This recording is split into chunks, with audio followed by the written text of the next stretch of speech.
საღამომშვიდობის მოგესალმებით ყველას. დღეს ვაგრძელებთ ისევ საარჩევნო ეთერში ჩვენი გადაცემის წარმოდგენას. დღეს ჩემთან ერთად ამ გადაცემას წარუძღვებიან გურამ ნიკოლაშვილი, ბაქარ ბერეკაშვილი და ტატო ხუნდაძე. დღეს ცხადია შევეხებით 7 ნოემბრის მოვლენებს, 7 ნოემბრის კონტექსტს და თუ ვინ იქნებიან ჩვენი სტუმრები და თემებს შევეხებით, ამას ყველაფერს ნახავთ ჩვენი ანონსიდან.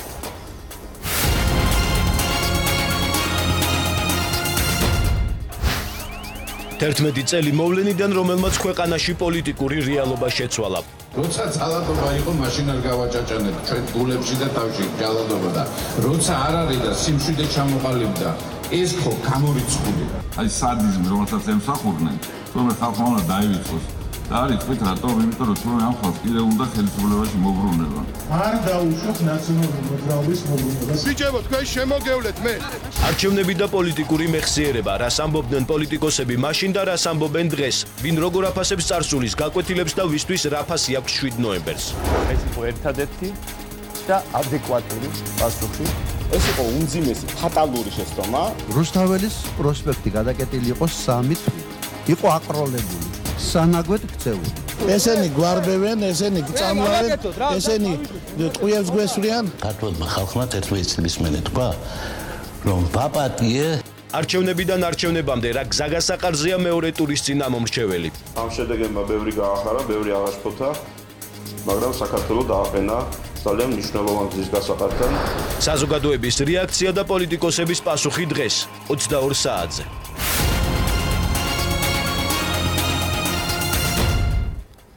ბრუნდებით ეთერში და ცხადია საუბრობ 7 ნოემბერზე. 7 ნოემბერზე დღევანდელი გადმოსახედიდან ჩვენ ვეცდებით ამ ემოციური, მეტად ემოციური მოვლენის და არა მხოლოდ ემოციური, ცხადია სამართლებრივი პრობლემის და მორალური პრობლემის საზოგადოების სახელმწიფოს წინაშე დამდგარი მორალური და სამართლებრივი პრობლემის განხილვას რაციონალურ ჭრილში. ვეცდებით ცხადია, თუმცა შესაძლოა ემოციებმა ჩვენც წაგვძლიოს. დღეს კი ჩვენი სტუმრები იქნებიან დღევანდელი პროცესის, დღევანდელი აქციების აქტიური მონაწილე გოგა ხაინდრავა, ხოლო მეორე ბლოკში ჩვენთან ერთად იქნება 11 წლის წინანდელი პროცესების ასევე აქტიური მონაწილე და უკვე ამ საპარლამენტო არჩევნებში ცხადია დამარცხებული, თუმცა მაინც მონაწილე პრეზიდენტობის კანდიდატი დავით უსუფაშვილი. მეგობრებო, დღევანდელი დღე დავიწყოთ ჩვენი მცირე მოთელვით, სანამ ჩვენი სტუმრები შემოგვესწრებიან. დღევანდელი დღე პრინციპში შეიძლება ითქვას, რომ ამ 11 წლის მანძილზე გამოირჩეოდა, თქვათ, რა თქმა უნდა, არ გულისხმობ იმას, რაც მოხდა, თქვათ, 2012 წელს ხელისუფლების ჩანაცვლების შემდეგ, თუმცა ბოლო წლების განმავლობაში წლევანდელი 7 ნოემბრის ფაქტის გახსენება ყველაზე ასე ვთქვათ, ეფექტური იყო და ემოციურიც მათ შორის, დატვირთული ემოციებით. ამას ხადია აქვს თავისი საარჩევნო კონტექსტი და ასე შემდეგ, მაგრამ მნიშვნელოვანია მაინც ესე ვთქვათ, ყოფილი ხელისუფლების ოპონენტების პოზიცია ამ შემთხვევაში არის გასაგები და გასაზიარებელი ჩემთვის ყოველ შემთხვევაში. საინტერესო იყო ყოფილი ხელისუფლების პოზიცია, რომელმაც წელს პირველად დაიწყო საუბარი იმაზე, რომ თითქოს საკითხი გადაფასდა, თითქოს იყო რაღაც დაშვებული შეცდომები და თითქოს გაიჟღერა სიტყვა ბოდიშმაც ერთ-ერთი ლიდერის მხრიდან. გურამ, მოდი ესეთი თემით დავიწყოთ. რამდენად შენთვის რას ნიშნავდა დღეს წარმოთქმული ყოფილი ხელისუფლების წარმომადგენლების ბოდიში? მე მოვისმინე დღეს ორი ბოდიში, უფრო კონკრეტულად ვთქვათ, ერთი არის პრეზიდენტობის კანდიდატი გრიგოლ ვაშაძე და მეორე გრიგოლ ვაშაძე სიტყვა ბოდიში არ უხსენებია. თუმცა ცხადია შეცდომებზე უფრო მეტი ისაუბრა და უფრო კონკრეტულად. მეორე იყო თბილისის ყოფილი მერი გიგი უგულავა, რომელმაც ვითომ ეს სიტყვა რო ახსენა, ყოველ შემთხვევაში ჩემთვის მისი პოზიცია კიდევ უფრო გაუგებარი იყო. რომ 7 ნოემბერი იყო შეცდომა და ბოდიში, დღეს რა სასამართლო პროცესი მიმდინარეობს, ეს არის ფარსი და სამწუხაროა და კიდე რაღაც მესამე პასაჟი იყო, მაგრამ მას ყოველ შემთხვევაში მესამე პასაჟი იყო ის, რომ თქვათ, თუ ვინც დღეს აპირებს ამითი გაიმარჯოს, ის თქვათ პოლიტიკურად ბეცია, ესეთი ფრაზით დაასრულა უგულავა. ნუ ყოველ შემთხვევაში მას იცით რა არის, არაუხსნია რაზე იხდის ბოდიშს, მე პირველ რიგში ვერ გავიგე რა.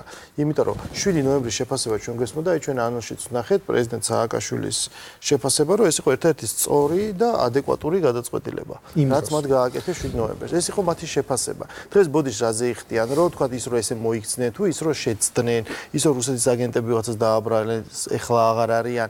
ანუ ჩემთვის ეს გაუგებარი და აქედან გამომდინარე მიუღებელია ეს ბოდიში. ბევრად უფრო ადეკვატური და კონკრეტული იყო გრიგოლ ვაშაძის ტექსტი, იმიტომ რომ მან განმარტა რა იგულისხმება. რა თქმა უნდა, მან ისაუბრა ხელისუფლებაზეც, რომ თქვათ მიუღებელია რომ არ იმჩნევს ხელისუფლება 600,000 ადამიანს და ამ კონტექსტში განმარტა რომ მაშინაც იგივე ხდებოდა და ეს იყო სამწუხარო და ეს ტექსტი უფრო პროფესიონალურად იყო დაწერილი. თუმცა გრიგოლ ვაშაძის ტექსტში ჩემთვის იყო ძალიან მნიშვნელოვანი ერთი წინადადება, რომელზეც მან ამ თავის ტექსტში გააკეთა გაამახვილა ყურადღება, ჩემი აზრით. ყველაზე ნიშანდობლივი იყო ჩემთვის პირადად. ეს იყო ასეთი ჩანართი, რომ ჩემთვის არავითარი პრინციპული მნიშვნელობა არ აქვს, თავრობას ჰქონდა თუ არა ამ ზომების გამოყენების სამართლებრივი უფლება და საფუძველი. არ შეიძლება ყველაფერი რაც დაშვებულია გამოიყენო. ანუ რეალურად საუბარი ეს არის ბოდიშზე მე უფრო მეტი აღიარება. ეს არის რეალურად ლიანობაში საბოდიშო ტექსტი, კიდევ უფრო მეტი აღიარება და შეფასება პოლიტიკურ რაღაცაა. მე აქ უფრო მგონია სხვა რაღაცაა, რომ აქ შემთხვევაში ეს არის პირდაპირ მინიშნება იმაზე, ჩემი მოსაზრებით, რომ შეცდომა იყო პოლიტიკურად დაშვებული მათი თვალსაზრისით. ანუ ეს არ იყო მორალური და სამართლებრივი შეცდომა, არც ერთს არ უხსენებია სიტყვა დანაშაული. არც ერთი არ საუბრობს იმაზე, რომ არსებობდა გარკვეული დანაშაული. ხო მიუხედავად იმისა, რომ თქვა არსებობდა იმედის დარბევა იყო ადამიანების დევნა იმ ფორმით, რა ფორმითაც მოხდა და ასე შემდეგ და რაც თავარია, ხო? საბოლოო ჯამში მივდივართ იქამდე, რომ რაში ეწინააღმდეგება ეხა ეს მთელი ეს კამპანია, ბოდიშის კამპანია საკუთარ თავს, ნაციონალური მოძრაობა. იმაში ეწინააღმდეგება საბოლოოდ ჩემი აზრით ყოველ შემთხვევაში, რომ მიუხედავად ბოდიშისა, მიუხედავად თვითონ გადაფასებისა, ეს ადამიანები მაინც უნდა შევიწყალოთ. დღესაც Deutsche Welle-თან ინტერვიუ, რომელიც დღეს გახდა ცნობილი თვალსაჩინო გუშინ, იქაც გრიგოლ ვაშაძე საუბრობს იმაზე, რომ ის ადამიანები პოლიტიკური პატიმრები უნდა შევიწყალოთ. და პოლიტიკური პატიმრები არიან მათ შორის ის ადამიანები, რომლებიც მათ შორის 7 ნოემბრისთვის არიან თქო პასუხისგებაში მიცემული და ეს საკითხი რა არის? ეს საკითხი ისევ არის შეხსენება იმისა და ხაზგასმა იმისა, რომ მაშინ სამართლებრივად სწორი ქმედება იყო დაჩადენილი.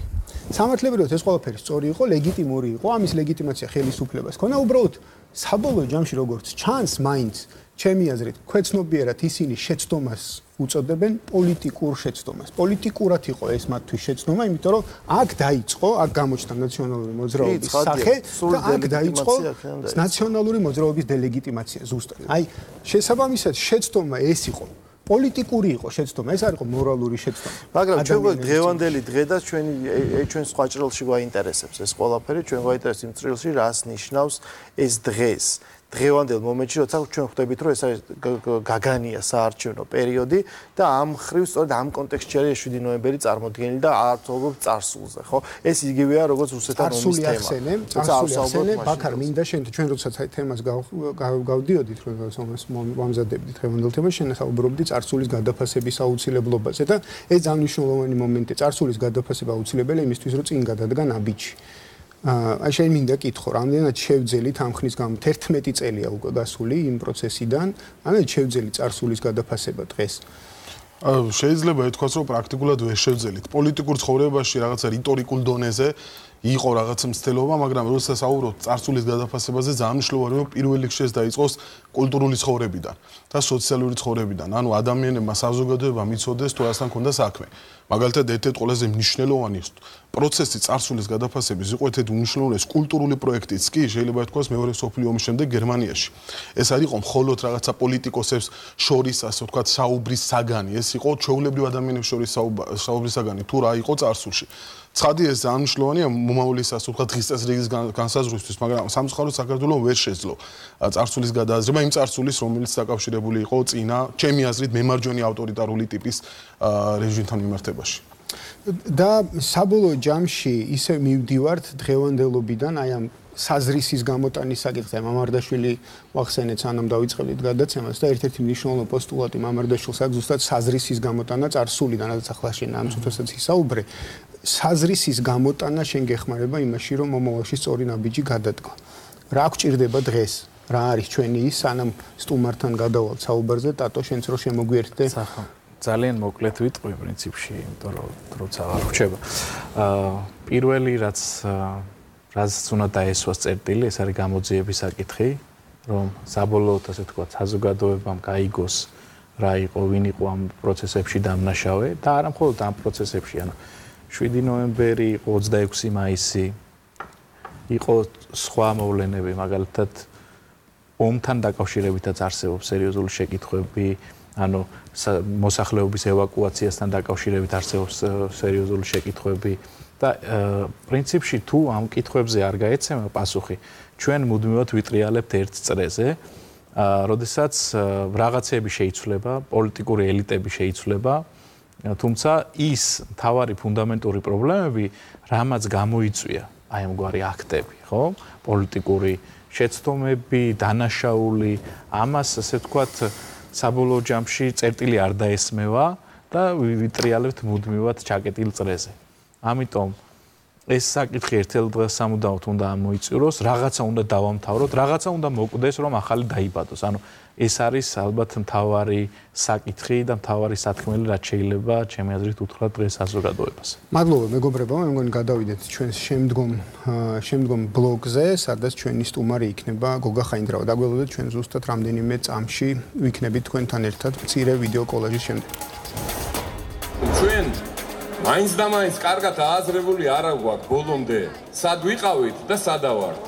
უამრავი პრეტენზია შეიძლება გქონდეს, უამრავი პრეტენზია არ არსებობს სოფლიოში და კაცობრიობას არ შეუქმნია ჯერ ხელისუფლება და მთავრობა, რომელიც ყველას მოწონს, ან დიდხანს მოწონს. ადრე თუ გვიან ყველა მთავრობა იცვლება, ყველა მთავრობა მიდის, ყველა მთავრობა უშვებს შეცდომებს, ყველა მთავრობა არ არის ვთქვათ მოსაწონი საზოგადოებისთვის, მაგრამ არის შეცდომები და არის დანაშაული და ეს ერთმანეთისგან უნდა განვასხვაოთ. პასუხი ყველას უნდა მოუთხოვოთ.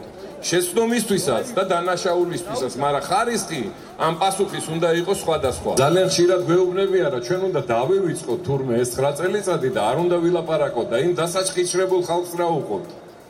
სულიერად და ფიზიკურად დასახიჩრებულ ხალხს რა უყოთ, იმ გაუბედურებულ ოჯახებს რა უყოთ, 300,000 პრობაციონერი იყო საქართველოში, იმ ოჯახებს რა უყოთ, იმ ბავშვებს რა უყოთ, რომელთა მამები ფსიქოლოგიურად გატეხეს ციხეებში და გამოვიდნენ და ღმერთმა იცის ახლა რა დღეში არიან, რა უნდა უყოთ, რა უყოთ, რა პასუხი გავცეთ, დავივიწყოთ ეს ყველაფერი, რასაც ჩადიოდნენ. ბრუნდებით ეთერში, ჩვენი სტუმარია გოგა ხაინდრავა. საუბრობთ 7 ნოემბრის მოვლენებზე. დიდი მადლობა, რომ ჩვენთან ერთად ხართ. მე უბრალოდ ჩვენს მაყურებელს შევახსენებ, რომ ჩვენს პირველი არხის Facebook-ზე შეგიძლიათ შემოგვეხმიანოთ ამ საკითხთან დაკავშირებით, თუ რა გაწუხებთ, რა გადარდებთ, რა კითხვა გაქვთ თუნდაც სტუმართან ან ჩვენთან. გამოგვეხმაურეთ და ჩვენ აუცილებლად გიპასუხებთ. გოგა, მოდით დავიწყოთ. ჩვენ იმასაკის ხალხი ვართ ახლა, რომელსაც 7 ნოემბერი გვახსოვს. თუმცა არის თაობა, რომელსაც ეს შეიძლება უკვე აღარ ახსოვდეს. რაღაც ახალი ადამიანები, ახალგაზრდა ხალხი წამოვიდა. დღეს რას ნიშნავს 7 ნოემბერი? აი ჩვენთვის, ქართული საზოგადოებისთვის. გამარჯობათ. პირველად ვარ თქვენთან სტუდიაში, კეთილი იყოს ჩემი ფეხი. ძალიან კარგია, რომ გვაქვს შესაძლებლობა, რომ ესეთ ფორმატში ვისაუბროთ იმ საჭიროებო საკითხებზე, რომელიც ამ ქვეყანას ჭირს, იმიტომ რომ ეს ჩვენი სამშობლოა და ყველა ჩვენთაგანი მოწოდინებულია იმისთვის, რომ აქ ეს ქვეყანა იყოს კარგი და ჩვენი ცხოვრება იყოს უკეთესი. აქედან გამომდინარე, უაღრესად დიდი მნიშვნელობა აქვს, როგორც ყველა თარიღს, რომელიც ამ ქვეყნის ისტორიას შემორჩა, როგორც კარგს, ისე ცუდს. ეს იყო ერთ-ერთი ყველაზე სამარცხვინო დღე ახალი საქართველოს ისტორიაში, დამოუკიდებელი საქართველოს ისტორიაში, როდესაც ხელისუფლება სასტიკად დაუპირისპირდა საკუთარ მოხალხეებს. დაუპირისპირდა იმ ადამიანებს, ვინც მის ლეგიტიმაციას ახორციელებს, როდესაც ხელისუფლებას აძლევს. ეს იყო უსასტიკესი დარბევა, ეს იყო ჩახშობა თავისუფალი აზრის, თავისუფალი სიტყვის, მომავლის, რწმენის და უსასტიკესი დარბევა იყო, თქვენ ყველანი ამის მომწრე ხართ, მე მონაწილე ვარ ამის და მე მგონია, რომ თუ გვინდა რომ მსგავსი შეცდომები არ გამეორდეს და მსგავსი დანაშაული არ გამეორდეს, იმიტომ რომ სიტყვა შეცდომა, რომელიც დღეს ხშირად მესმოდა აი ამ იმ ადამიანებისგან, რომელმაც ეს კალო, სისხლიანი კალო მოაწყვეს, ეს არ იყო შეცდომა, ეს იყო დანაშაული, ძალიან მძიმე დანაშაული, ალბათ ყველაზე მძიმე დანაშაული. იმიტომ რომ დანაშაული საკუთარი ხალხის, საკუთარი ერის, საკუთარი საზოგადოების, საკუთარი ოჯახის წინაშე ჩადენილი დანაშაული ალბათ ყველაზე მძიმე დანაშაული. ამიტომ, რა თქმა უნდა, ძნელია ეს ამის შესახებ ელაპარაკო შენ შვილებს და შვილიშვილებს, მაგრამ ეს აუცილებლად უნდა გააკეთო. ეს გააკეთა გერმანელმა ხალხმა თავის დროზე, როდესაც სოფელ-სოფელ დადიოდნენ და აჩვენებდნენ ყველას ბავშვებს საშუალო ასაკის თუ მოზარდებს იმ უბედურებას, რაც ჩაიდინა ნაციზმმა და ამის შედეგად 45 წელს დამთავრდა ომი და 1960 წელს ერთ-ერთი ყველაზე განვითარებული ქვეყანა იყო გერმანია ევროპაში უკვე. და დღეს არის ლიდერი საერთოდ ევროპაში. იმიტომ რომ ქართველმა გერმანელმა ხალხმა გაიაზრა, შეიგზნო და განიცადა ის რაც იყო ჩადენილი. მე იცი რა მინდა გითხოთ, რა უნდა გავაკეთოთ ამ პერიოდში 2014 წლიდან განსაკუთრებით, რამდენიმე მაღალ ჩინოსანს უკვე მისჯილი აქვს ამ 7 ნოემბრისთვის და დღემდე არ დამსრულებულა საგარკვეული ნაწილში სასამართლო პროცესი და თქვა ბრალი აქვს წარგენილი კიდე რამდენიმეს. აი სამართლებრივის გარდა და თუ არის ეს სამართლებრივი ნაწილი საკმარისი და სამართლებრივის გარდა რა უნდა გააკეთოს, აი რა შეიძლება გაკეთდეს ამ ყველაფერს, რა არ მოგწონს დღეს ამ პროცესში, ამ გადაფასების პროცესში. მე ვფიქრობ, რომ სამართლებრივი რა თქმა უნდა ძალიან მნიშვნელოვანია და ყველაზე დიდი წუხილი, რომელიც დღეს არის საზოგადოებაში და რამაც განაპირობა ის შედეგი, რომელიც დაიდო არჩევნებზე, ეს არის ზუსტად უკმარისობა ქართულ საზოგადოებაში სამართლიანობის აღდგენის. ეს ყველაზე დიდი პრეტენზია, რომელიც ჩვენ გვესმის უყველას ქართული ოცნების მიმართ. როცა ამბობენ, რომ სამართლიანობა არ აღდგა, არ დაისაჯა ის ხალხი და იმ ადამიანებს, იმ 100,000-ობით ადამიანს, იმიტომ 300,000-მდე პრობაციონერი იყო მხოლოდ საქართველოში, აღარ ვლაპარაკობ ყველა დანარჩენ დაჩაგროლზე. იმათ უკმარისობის გზნობა აქვს, ისინი თვლიან და ჩვენ ვიცით, რომ 20,000-მდე საჩივარი შევიდა პროკურატურაში და საქმეები დღემდე გრძელდება და უამრავ ადამიანს დღემდე უსამართლობის შეგრძნება აწუხებს და აწუხებს მათ ოჯახებს ეს, იმიტომ რომ ეს უსამართლობის შეგრძნება არ არის ჰაერი, ეს უსამართლობის შეგრძნება არის ქონება, რომელიც წაართვეს, ცხოვრება, რომელიც დაუმახინჯეს, ადამიანები, რომელიც დაასახინჯრეს და ეს ყველაფერი ითხოვს გამოსვლას ადამიანისგან, აი რაღაცნაირად მის დაკმაყოფილებას, მისი თუ ვერ ამტკიცებს ხელისუფლება ამას სამართლებრივად ამ დანაშაულს, მაშინ როგორ უნდა მოიქცეს? თუ სამართლებრივად ვერ ამტკიცებს, მაშინ ის ადამიანი არის უდანაშაულო. ეს არის პრინციპის სამართლის. მაგრამ ამისთვის უნდა გაიმართოს რაღაც სასამართლო. ადამიანს ის ადამიანი არის უდანაშაულო. ჩვენ ძალიან ცნობილი საქმე იყო ამერიკაში, როდესაც ერთ-ერთმა ცნობილმა სპორტსმენმა თავისი ცოლი და თავისი ცოლის საყვარელი მოკლა. და ვერ დაუმტკიცა სასამართლომ. თუმცა მთელი ამერიკა დარწმუნებული იყო იმაში, რომ ის იყო მკვლელი. მაგრამ მიუხედავად ამისა, ის გამოვიდა გარეთ, იმიტომ რომ სასამართლომ ვერ დაუმტკიცა მკვლელობა. ამ შემთხვევას ვამბობ, მაშინ ხალხში როგორ დგება სამართლიანობის განცდა? სამართლიანობის განცდა არ არის მხოლოდ ამ საქმესთან დაკავშირებული. სამართლიანობის განცდა არის იმ წლებთან დაკავშირებული, იმიტომ რომ იქ მთელი კონა იყო, ასე ვთქვათ, უსამართლობის, კონა იყო დანაშაულის. დღეს, როდესაც მე მესმის, რომ ეს იყო შეცდომა, ეს კიდევ უფრო დიდი დანაშაულია, იმიტომ რომ ეს არ იყო შეცდომა. ეს იყო დანაშაული, ეს იყო მძიმე დანაშაული. ეს იყო დანაშაული საკუთარი ხალხის წინაშე ჩადენილი და ჩვენ ყველანი ვხედავთ ამას. მადლობა ღმერთს, ეს 21 საუკუნეა და არაფერი არ იკარგება. იმიტომ არის ეს კადრები მნიშვნელოვანი, იმიტომ რომ იქ ყველაფერი კარგად ჩანს, იმას არაფერი გამოძიება არ ჭირდება. გოგა, მე მინდა აი ამ ხაზს გავყვერა. 1978 წელი რო ავიღოთ, აი როცა იყო ის დედაენის დღესთან დაკავშირებული ამბები. გავიდა 40 წელი. აი ამ პერიოდიდან მოყოლებული ალბათ ხარ ყველა იმ მოვლენის მონაწილე, რაც საქართველოს უახლეს ისტორიაში მოხდა. იმ დღის მონაწილეც ვარ. ხო, ჩემთვის მაგალითად მე 9 აპრილს ვიყავი 10 წლის და ეს ამბავი მახსოვს, ხო, როგორც ნახე ადამიანები, ტანკები, ეს ყველაფერი მახსოვს, თუმცა ბავშვი ვიყავ. 7 ნოემბერს მე მახსოვს და იქიდან მახსოვდა ეს 9 აპრილიდან ეს ხუთავი გაზი და 7 ნოემბერს ეს ვისუნთქე ეს გაზი, რომელიც ხრმსადენი არ იყო, ეს ხო ხუთავი კი რამ დაიხრჩო ადამიანები. და ჩემთვის ამიტომ ეს იყო პარალელი, რომ მაშინ იყოს შოკი 9 აპრილი, ხო, იმიტომ რომ ვინელოდა, რომ თქვა ეს რაღაცა მოხდებოდა, ეს რამე მანამდე კიდე 40 წელი არ იყო მომხდარი, როცა 50-იან წლებში დახვრიტეს ეს მიტინგი და ეს საკუთარმა ხელისუფლებამ მახსოვს ის დღეები, ეს იყო შოკი, იმიტომ რომ არავინ არ ელოდა, რომ საკუთარი ხელისუფლება ადამიანებს, ქართველებს აი ასეთი სასტიკი მეთოდებით გაუსწორდება. ეს იყო ანგარიშწორება და ეს ბევრ კადრში არის შემონახული და ახლა როგორი სისასტიკით. ეს არ იყო ვინტიკის დაშლა, თუნდაც დარბევა, ეს იყო სისასტიკით გასწორება ადამიანების. ამიტომ მე ჩემთვის პირადად ესეთი შეფასება არის მოცემული, მაგრამ უამრავი სამოქალაქო ომი გქონდა და ყველაფერს რაღაც პრეზიდენტი ჩამოვაგდეთ, ასე შემდეგ და არ აქვს არაფერი არ დასრულდა, არც ერთი საქმე. არც ლუსტრაციის კანონი მიგვიღია, არაფერი არ მომხდარა აქ, რომ ეხლა თქვა მაინც და მაინც 7 ნოემბერზე გქონდეთ, რომ აქ ყველა წერტილი უნდა დაესვას. დღესაც ჩვენ ვხედავთ და მე დარწმუნებული ვარ, რომ ის ესეთი მძაფრი გახსენება ერთის რაღაცა ბოდიშების კასკადი მეორეს მხრივ ეს გამოსვლა არის მხოლოდ საარჩევნო პროცესთან დაკავშირებული იმისთვის რომ ერთმა ან მეორე ძალამ გაიმარჯვოს საარჩევნო საპრეზიდენტო არჩევნებს. როგორ უყურებ შენ რომ სამომავლოდ რა შეგვიძლია თუ არა რომ თავიდან ავირიდოთ ახალი 7 ნოემბერი და საერთოდ შესაძლებელი დასაშვებია თუ არა რომ რაღაცა შემთხვევაში ხელისუფლებამ მოკლედ გამოიყენოს ესეთი ძალა თავის გადასარჩენად. შენ 9 აპრილი ახსენე და ის 9 აპრილის კადრები ჩემი გადაღებულია. კი, მაგითო გეკითხები, რომ ყველაფერს. მინდა გითხრათ, ის სადამსჯელო ექსპედიცია იყო, რომელიც გამოაგზავნა ოკუპანტმა ქვეყანამ იმისთვის, რომ დაეთრგუნა ნება ქართველი ხალხის თავისუფლების წყურვილის. ეს წყურვილი არასოდეს არ განელებულა ქართველ ხალხში, სხვადასხვა დოზით იყო, ასე ვთქვათ, მაგრამ თქვათ 1956 წელი, რომელიც სტალინის სიყვარული დაიწყო საბოლოო ჯამში, როგორც არის ცნობილი, დამთავრდა თავისუფლების მოთხოვნით, იმიტომ გაუსწორდა ის ასტიკად საბჭოთა ხელისუფლება და საოკუპაციო რეჟიმი მაშინ ხალხს.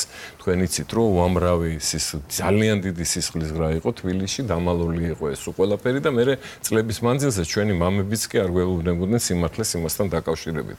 9 აპრილი ეს იყო, მაგრამ 9 აპრილს იყვნენ მანქურთები, უბრალოდ ადამიანები, ვისთვისაც ჩვენ არაფერს არ წარმოვადგენდით, საერთოდ როგორც ადამიანებს არ აღვიქვავდნენ და ჩვენ ვიყავით რაღაცა დესტაბილიზაციის კერა იმათი მშვიდობიანი ცხოვრებისთვის, რასაც საბჭოთა დიადის, ასე ვთქვათ, ქვეყანა ერქვა.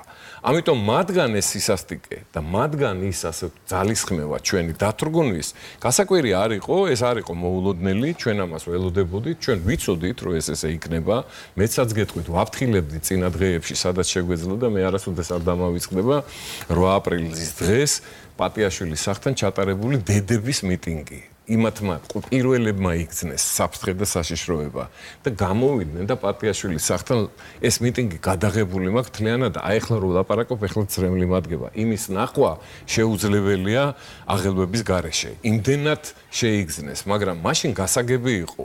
მაშინ მტერი მოვიდა, თავს დაესხა ქართველ ხალხს, ეს არაერთხელ გაუკეთებია ამ მტერს და შინაგანი რაღაცა განწყობა, შინაგანი მზადყოფნა ამისთვის საზოგადოებაში იყო და ის კადრები, როდესაც ახალგაზრდა ბიჭი კეთსურს ტყავს ტანკს, მაგის მანიშნებელი იყო, რომ ეს მზაობა თავგანწირვისთვის, საქართველოსთვის, დამოუკიდებლობისთვის იმდენად იყო, ასე ვთქვათ, გასისხორცებული ქართული საზოგადოების მიერ, რომ არ შეუშინდნენ არც ტანკებს, არც სპეცრაზმებს და არაფერს.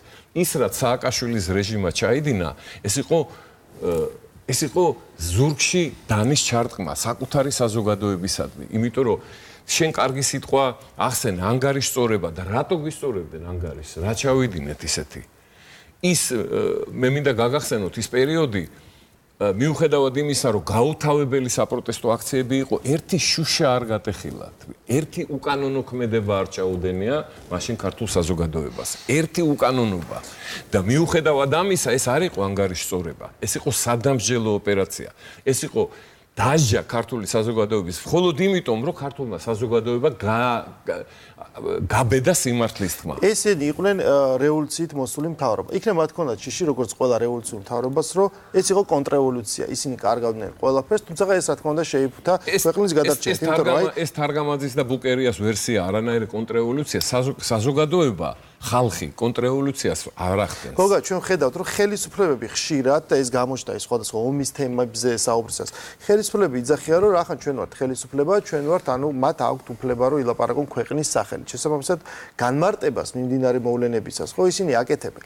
მე მაინც სულ მინდა რომ სულ წარსულზე არ ვისაუბროთ და რაღაცნაირად თანამედროვე მომენტში გადმოვიდეთ დღევანდელ დღეს, იმიტომ დღეს ჩვენ ვხედავთ ესე თქვა ნარატივის ჯახს. ერთის მხრივ ხო გვესმის რომ ამ 7 ნოემბრის დღეს გახსენება 11 წლის თავზე ყველაზე უფრო მასშტაბური როდესაც არის იმ კონტექსტში რომ დღეს ის ძალა რომელსაც ეს 7 ნოემბერი მოაწყო ის ადამიანები დღეს ისევ არსებობენ და ისევ იძახიან რომ ჩვენაც ლეგიტიმური რომ თუნდაც კენჭი ვიყაროთ ხმა ავიღოთ კვლავ მართოთ ეს ქვეყანა ამაზეა საუბარი რომელიც რაღაც საზოგადოების რაღაც ნაწილისთვის ეს მიუღებელია მაგრამ არსებობს ძალიან საგრძნობი ნაწილი ამ ხალხის და ეს ამ არჩევნების პირველ ტურში გამოჩნდა რომლებიც თვლიან რომ კი ბატონო ეს პრობლემა არ არის როგორ უნდა მოხდეს აი ამ ხელა გამოცდილება გაქვს ამდენი მოვლენა გაქვს გავლენი როგორ უნდა და სულ ეს წლები საუბარი არის ხოლმე აი გინდა პირველი პრეზიდენტის დროს გინდა შემდეგ ქვეყნის გამთლიანებაზე საზოგადოების გამთლიანებაზე რამდენად მიგაჩნია რომ შესაძლებელია ესეთი დიდი წინააღმდეგობის პირობებში როდესაც აი ესე პრაქტიკულად ორი პოლუსი არსებობს და ესენი ვარ დაპირისპირებული ადამიანები შესაძლებელია რომ გამთლიანდეს საზოგადოება და მოუძებნოთ თანაცხოვრების მშვიდობიანი ფორმა სანამ ამ რევანშით შეპყრობილი ჯგუფი სექტა ჩემის აზრით არსებობს საქართველოში და მაგ სექტასაა გავლენა და განსაკუთრებით ვთქვათ წარმოდგენილი არის ისეთ სახელმწიფო სტრუქტურაში როგორც არის პარლამენტი, იმიტომ რომ მაგალითად იდეოლოგი 7 ნოემბრის ისევ როგორც თლიანად ნაციონალური მოძრაობის ბოკერია დღეს არის პარლამენტის წევრი და ლაპარაკობს ქართული ხალხის სახელით. არა მარტო ის, არამედ სხვებიც იქ. ამიტომ სანამ ეს მანიით შეპყრობილი ხელისუფლების მანიით შეპყრობილი ჯგუფი პოლიტიკურ ასე ვთქვათ ინიციატივას ფლობს გარკვეულწილად რა თქმა უნდა დღეს მათი გავლენა ბევრად უფრო პატარაა ვიდრე იყო მაგრამ არის ეს გავლენა და ჩვენ ეს დავინახეთ არჩევნებში რაც უფრო მეტი დრო გადის ამ ხალხის რასაც სექტას ვეძახით ვერ დავარქვით სექტას იმიტომ რომ ლეგიტიმაცია იზრდება დღეს აი ბოკერიას პარტიის უკან დგას 150,000 ამორჩეველი მიხეილ სააკაშვილის პარტიის უკან დგას 600,000 ამორჩეველი ისინი იძახიან რომ მაგალითად აი პატრიოტთა ალიანსის წევრების თითქოს ემზარკვიციანი არის რაღაც მოღალატე და ის არ უნდა იყოს პარლამენტში ჩვენ სხვებს მიაჩნიათ რომ სიტყვაზე აი ბოკერია არ შეიძლება იყოს პარლამენტში ანუ არსებობს ესეთი პოლარიზება ვერ ვხედავთ ისეთ სასამართლო პროცესს რომელიც ამ კითხვებს პასუხს გასცემდა აი ამ პირობებში ვსაუბრობ რომ როგორ უნდა გაგრძელდეს ცხოვრება აი ერთი ძალა გაიმარჯვებს ერთი კანდიდატი თუ მეორე არჩევნებში ეს ცხოვრება ხო უნდა გაგრძელდეს როგორ მოვახერხოთ აი ამ პირობებში პირველ რიგში უნდა მოვახერხოთ რუსული პროექტის თავიდან აცილება რომლის მომსწრენი ვარ და რომელიც პირდაპირ ჩანს იმიტომ რომ დესტაბილიზაცია საქართველოში ისევ როგორც უკრაინაში ერთადერთ ქვეყანას აწყობს ეგ არის რუსეთი არც ერთი სხვა ქვეყანა მსოფლიოში არ არის, ვისაც აწყობდეს დესტაბილიზაცია საქართველოში და რუსეთში. ამ დესტაბილიზაციაზე ლაპარაკი გვისმეს დიდი ხანია არჩევნებამდე და გუშინ და დღეს პირდაპირ გაცხადდა, რომ ეს ადამიანი იმისთვის კი არ იბრძვის, რომ ვთქვათ, იქ რაღაცა იდეები განახორციელოს საქართველოში, როცა ხელისუფლება პრეზიდენტი გახდება და ამ ქვეყანას დაეხმაროს, რომ მან საერთაშორისო ასპარეზზე რაღაცა წარმატებას მიაღწიოს, ნატოს წევრი გახდეს, ევროკავშირში შევიდეს, იმიტომ რომ დესტაბილიზაციით იქ ვერ შეხვალ. ეს არის პირველი მტერი ჩვენი წარმატების, ჩვენი მომავლის დესტაბილიზაცია. ამ კაცმა პირდაპირ გამოაცხადა დესტაბილიზაცია, რომ 100,000-ობით ადამიანს გამოვიყვან ქუჩაშიო, ბლოკირება დაიწყება ხელისუფლების და შემდეგ და შემდეგ. არაფერი ახალი მათ მოგონილი არა აქვს. ეს ყველაფერი განხორციელებულია, ეს არის წარსული ამ ქვეყნის მომავალი არის გზა ევროპისკენ, რომელიც ითხოვს სტაბილურ განვითარებას ქვეყნის. ბატონ გოგა, ბოდიშტადო. აი, ხომ არ ფიქრობთ, აი, როცა საუბრობდით ახლა სამართლიანობის აღდგენის პროცესზე, ხო, რასაც ქვია გარდამავალი სამართლიანობის პერიოდი, ხო? ხო, ავტორიტარიზმის შემდეგი პერიოდი. ხო, იმიტომ რომ რეალურად ეს პრობლემა დგას, ხო, ადამიანები რაღაც არიან გაბრაზდებულები და შემდეგ, ხო? გარდა იმისა, რომ თქვათ ეს გარდამავალი სამართლიანობის პროექტი მოიცავს იმას, რომ შეიქმნას რაღაც პლატფორმა, ხო, მსხვერპლის და ვინი არის მსხვერპლი და ვინი არის მოძალადე, ეს უნდა იზოდეს. საზოგადოება ამის გარდა გარდამავალი სამართლიანობის პროექტი ეს ტიპიურ პოსტავტორიტარულ საზოგადოებებში გულისხმობს ასევე მნიშვნელოვან რეფორმას, ინსტიტუციურ რეფორმას, ნდობის აღდგენას საზოგადოებასა და პოლიტიკურ ინსტიტუტებს შორის, სოციალურ სტაბილურობას, რაღაცნაირად აი სოციალური კონფლიქტის დამთავრებასაც, აი ხომ არ ჩავარდა, ან შეიძლება ხომ არ გაჭიანურდა ეს პროცესი, რამაც საბოლოოდ მივიდა შემდეგ აქამდე მდგომარეობა, რომ გარდა იმისა, რომ ესე იგი არ მოხდა სამართლებრივი შეფასება, ასევე არ განხორციელდა ისეთი ტიპის, ასე ვთქვათ, ცვლილებები, სოციალური, კულტურული, პოლიტიკური ცვლილებები, რომელიც რეალურად აღადგენდა, ასე ვთქვათ, აი ამ პროცესს, ან გარდამავალი სამართლიანობის პროცესს ხელშეუწყობდა. რეფორმების ბარომეტრი არის ხალხის განწყობა. ისევე როგორც წნევის ბარომეტრი არის, ასე ვთქვათ, წნევას ზომავს ბარომეტრი. ის რომ ვთქვათ, წნევამ საზოგადოებაში პოლიტიკურმა წნევამ, სოციალურმა წნევამ იმ ზღვარს მიაღწია, რა ზღვარსაც მიაღწია და რა შედეგიც დავინახეთ ჩვენ არჩევნებში. ხო, ეს არის ყველაზე კარგი მახასიათებელი, ყველაზე კარგი პასუხი თქვენ შეკითხვაზე, ძალიან კარგი შეკითხვაა. იმიტომ რომ რეალურად რეფორმების, ასე ვთქვათ, ეთყობა ან ხარისხმა, ან მათმა მოცულობამ არ გაამართლა ქართული საზოგადოების მოლოდინი. მე მინდა გითხრათ, კი ბატონო. პრობლემა რაში მდგომარეობს? იმიტომ რომ ჩვენ სულ ვიყენებთ სიტყვას რეფორმას. რეფორმა ჩვეულებრივ ფორმის შეცვლას გულისხმობს. აი, ადგები ფორმას შეუცვლი რაღაცას. ჩვენ უნდა ვისაუბროთ გარდაქმნას. ამ საზოგადოებას გარდაქმნა სჭირდება და არა რეფორმა, ასე რომ ვთქვი. იცი რა მინდა გითხრა? ეს შეიძლება არაერთხელ არის გამოყენებული, ვთქვათ, ეს და მეც ვეთანხმები მაგას, იმიტომ რომ მე მინდა გითხრათ, რომ ერთი ძალიან მნიშვნელოვანი ასპექტი, რომელიც ძალიან მნიშვნელოვანია ქვეყნის დემოკრატიული განვითარებისთვის, ეს არის თავისუფლება სიტყვის, გამოხატვის, პრესის და ასე შემდეგ. მე ვფიქრობ, რომ ერთ-ერთი ყველაზე მაღალი ხარისხისაა პოსტსაბჭოთა ქვეყნებში. შეიძლება ახალ ევროპაშიც კი, იმიტომ რომ რასაც ჩვენ ვისმენთ, თქვათ, უნგრეთთან მიმართებაში, ბულგარეთთან და ასე შემდეგ, ანდახან გვესმის საკითხები, რომელიც ჩვენთვის უკვე წარსულია. მეორე მხრივ, ეკონომიკური განვითარება ამ ქვეყნის, რომელიც პრინციპში დღემდე რაღაცა გარკვეულწილად სიდუხჭირეში იმყოფება, აბსოლუტურად არათანაბარია იმისა, რისი უფლებაც აქვს საზოგადოებას და რასაც გამოთქვავს საზოგადოება. ეს, რა თქმა უნდა, ქმნის საფრთხეებს. და ამ საფრთხეების ერთ-ერთი გამოვლინებას მოწმენი ვართ დღეს. როდესაც ეს შესაძლებლობა, რომ რასაც ფიქრობ, ის თქვა და თქვა, სადაც გინდა და როგორც გინდა, ბევრად უსწრებს ვთქვათ, იმ სახელმწიფო ინსტიტუტების შესაძლებლობას, რომ დააკმაყოფილოს ხალხის სოციალური პრობლემები. ეს, რა თქმა უნდა, არის. ამას გაგებით უნდა შევხვდეთ, იმიტომ რომ ეს სწრაფად ვთქვათ, მიღწევა იმ შედეგების, რომელიც ყველა ჩვენთაგანისთვის მნიშვნელოვანია, იმიტომ რომ მე ვფიქრობ, რომ მხოლოდ უგუნური ხელისუფლება არ ფიქრობს იმაზე, რომ ადამიანები სიდუხჭირიდან გამოიყვანოს და დაეხმაროს სოციალური ფონი რაღაცა ჩაწიოს, უკმაყოფილება ჩაწიოს. პრინციპში თავისუფლება არ არის მხოლოდ სიტყვის თავისუფლება, ხო? ანუ თავისუფლება არის ასევე თავისუფლება სიღარიბიდან, თავისუფლება ის არის. იმიტომ რომ თავისუფლება იმისა, რომ განათლება კონდეს, თავისუფლება იმისა, რომ ჯანდაცვა კონდეს. გეთანხმებით. და ასე შემდეგ, ხო? ეს არის ყველაზე მნიშვნელოვანი თავისუფლება. და არა მარტო იმიტომ, რომ ჩვენ თავისუფლება უკაცრავად რა ლაილაირ გადავაქციეთ. ჩვენ თვლით, რომ რასაც გინდა რომ იტყვი, ის არის თავისუფლება. თავისუფლება არის, რომ შენ სხვის აზრს პატივს ცემ, თავისუფლება არის კანონი, თავისუფლება არის წესი, წესითაც საზოგადოება ცხოვრობს, თავისუფლება არის ის, რომ შენი გამოვლინებით არ აწუხებ იმ ადამიანს, ვინც შენ გვერდზე არის. ეს ის თავისუფლებაა. მე თავისუფლებას დავაყოლე. ციტატომ რაც უნდა თქვას და ამიტომ ვიტყვი, რომ სიტყვის ტყვეობისაგან თავისუფლებას თავისუფლება. რა თქმა უნდა, იმიტომ ის ანუ არსებობს პოზიტიური გაგება თავისუფლებას და არსებობს ნეგატიური. კატო, გეთანხმები აბსოლუტურად, იმიტომ რომ მე მაგალითად გარკვეულ ასე ვთქვათ, დაწესებულებებს, რომელიც დღეს შენიღბული არიან თავისუფლების სიტყვის მოთხოვნით და ყოველ შემთხვევაში პოზიციონირებენ როგორც მაუწყებლობები, მე მაგათ ვეძახი შხამ კომბინატებს. იმიტომ რომ არაფერი შხამის გარდა იქიდან არ მოედინება. იქიდან მოედინება ძალადობა, სიბილწე, სიცრუე, ცილის წამება და ამის მომწრენი ვარ სუყველანი. ამიტომ ეს არის ზუსტად ის, რაზეც შენ ლაპარაკობდი. ყველაფერ თავისუფლებასა და ყველაფერს უფლებას შორის ძალიან დიდი განსხვავებაა და ამით განსხვავდება განვითარებული ევროპული ქვეყნები და განვითარებული და ცივილიზებული სამყარო განვითარების ერთი საკითხი აუცილებლად დაგვრჩება გვერდზე, რომელიც აუცილებლად უნდა. ეხლა თქვენ მე დღეს თქვენს გამოსვლასაც მოусმინე და ახაც ახსენეთ წეღან ეს არის რუსეთის საკითხი ქართულ პოლიტიკაში. ანუ რუსეთის დისკურსი. ეს არის დისკურსი, რომლის მეშვეობითაც მათ შორის ნაციონალური მოძრაობა ებრძოდა ოპოზიციას.